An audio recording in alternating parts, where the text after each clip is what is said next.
Welcome to In Our Nature, St. John, where city streets meet salt marshes. St. John, New Brunswick ecosystems tell a story of resilience. Join us as we explore how nature and people coexist. The St. John Naturalist Club can be found under Facebook, Instagram, and Blue Sky at Nature St. John. Come study, conserve, educate, and enjoy nature together with us on the east coast of Canada. Donations are accepted at the Canada Helps website. Today we are here with Jim Wilson. Jim Wilson is a well-known bird expert in the area who is celebrating 30 years with the PLBO project. Jim, what does PLBO stand for and how did the project come about? Well, it's called the Point Lepreau Bird Observatory, and it's a little building situated at the tip of Point Lepreau, which is very close to the nuclear plant, just beyond it on the point, right at the tip. And it came about many years ago, 30 years ago now, by two birders, myself and a good friend, David McCurdy, standing at the tip of the point in April and witnessing thousands and thousands of sea ducks and some seabirds flying past, all headed up the Bay of Fundy. And in the background, there was an empty oil tanker, moving down the bay from the oil refinery at St. John. And we looked at one another after a while and sort of thought, what would happen if there was ever an oil spill in the Bay of Fundy with all of these birds moving through? We wouldn't have any idea, no one would, of what species are involved, how many are involved, the time of year, what would be the impact on species that would be moving through. It wouldn't be good, we know that for sure, but no one really knows what's happening. And at the tip of the point, at Point Lepreau, it juts out further than any other mainland point on the northern shore of the Bay of Fundy. You see these things passing through, but you wouldn't notice them from most other places along the shore of the bay. So we decided we'd try and set up a little building and start monitoring migration through the Bay of Fundy. Very interesting. So Jim, why is the location ideal for the project? Well, the Point Lepreau projects into the Bay of Fundy further than any other point anywhere close to it along the north shore of the Bay of Fundy. So that reaches out to waters where a lot of these sea ducks and seabirds are traveling during their migration. You wouldn't see them from almost anywhere else because they're just too far out on the water. When the birds are in migration, they tend to look ahead and they seem to look at the next headland and head for it, and then change their course to go by the next headland within sight, and so on and so on. So it's a bit of a slight zigzaggy type of migration path that they have. Mm-hmm. So Point Lepreau, they shave right past the point, right in close, and we're able then to see what's there, identify what's there, and the numbers that are passing. I see. And do we still have the thousands of birds in the same location in recent years that you saw 30 years ago? Yeah, pretty much. This data that we've collected over the years has been analyzed up to about 6 or 7 years ago by research people, and the conclusion is that the numbers are holding up reasonably well. We had thought perhaps they were declining, but the pattern of migration seems to be shifting a little bit. There's not the continuous flow. We tend to be having recently, maybe it's weather effect, we don't know, pulses of birds where you have lots and lots coming on 1 or 2 days in a row, and then quieter days, and then another pulse coming through. Whereas before, in the earlier days, it seemed there was a bit more consistency every day of the birds passing through, but the total numbers seem to be somewhere in the same ballpark. Is it weather dependent? It can be, but it's also difficult to predict, for some species at least.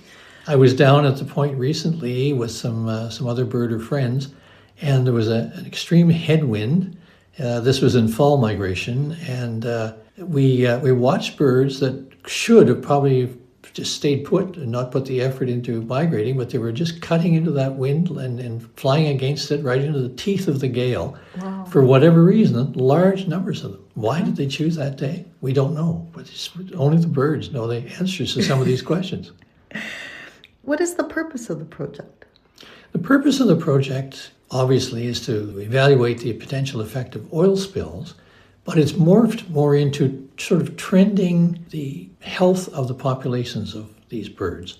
We identify by species, we identify numbers migrating, and the majority we have migrating past are in the spring, not in the fall.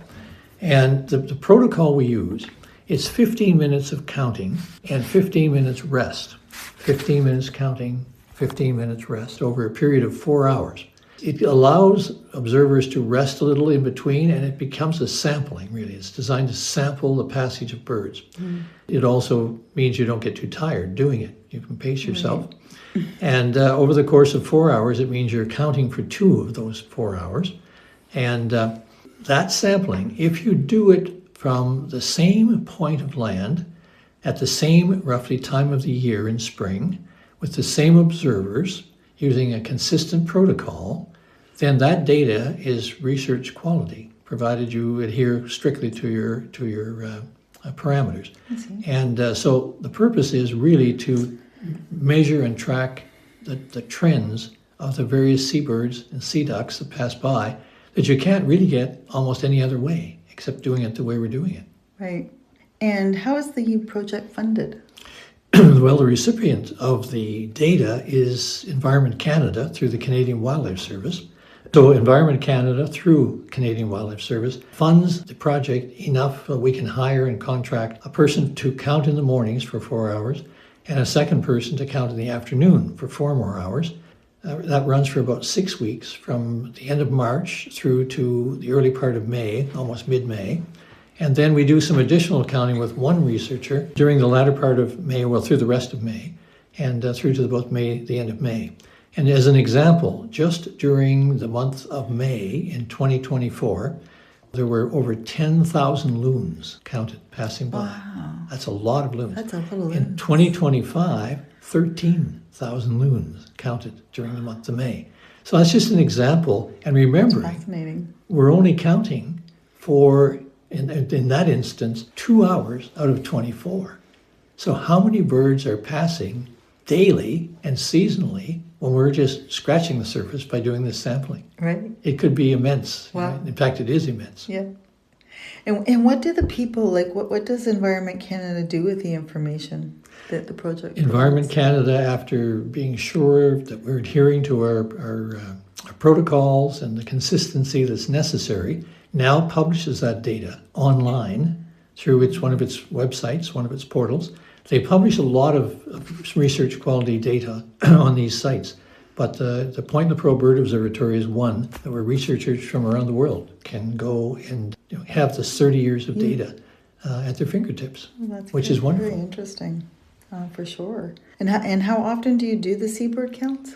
We do the seabird counts every spring for, 6 weeks for the seabird counts, and then the loons are another 2 or 3 weeks just to find out more about them.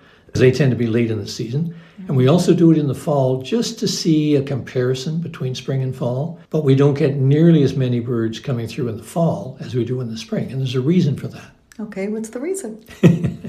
Well, these seabirds and sea ducks spend the winter at sea along the coast, anywhere between the Bay of Fundy and northern Florida, spread out all along the coast in flocks. They dive for their food.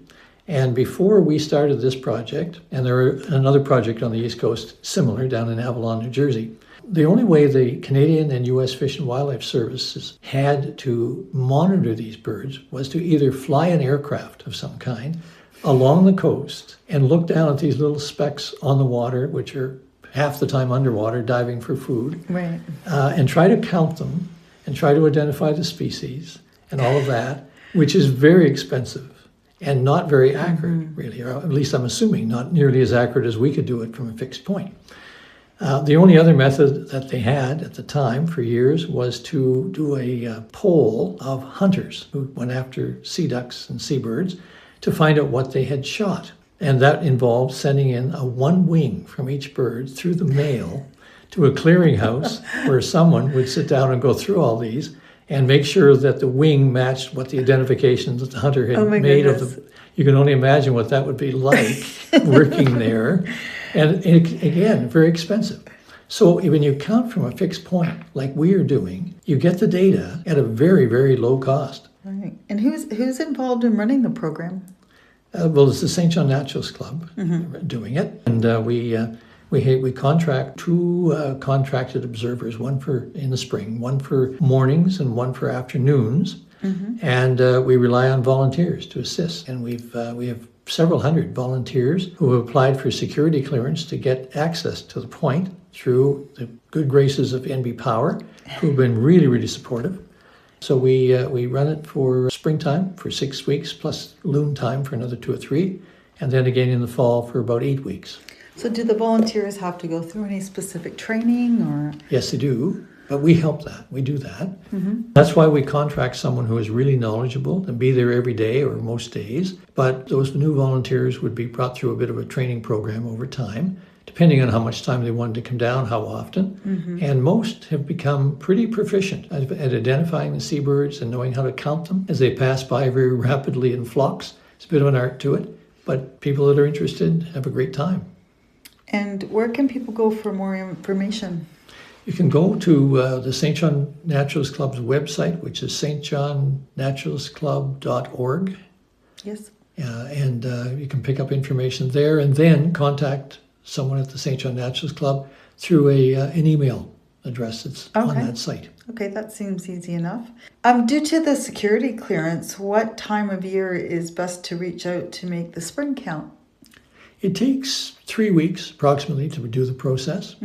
It involves having to get a criminal record check done through your local police department and then sending that in through St. John Naturalist Club to security officials at Point Lepreau Nuclear. They'll process it and eventually a person will receive security clearance, and there are certain parameters there that are explained at the time. But NB Power goes out of its way to help us. They've been really, really good. But it is a very important thing when you apply for security clearance that we take all measures to be sure that the security report is accurate and that the persons involved are dependable and all of that.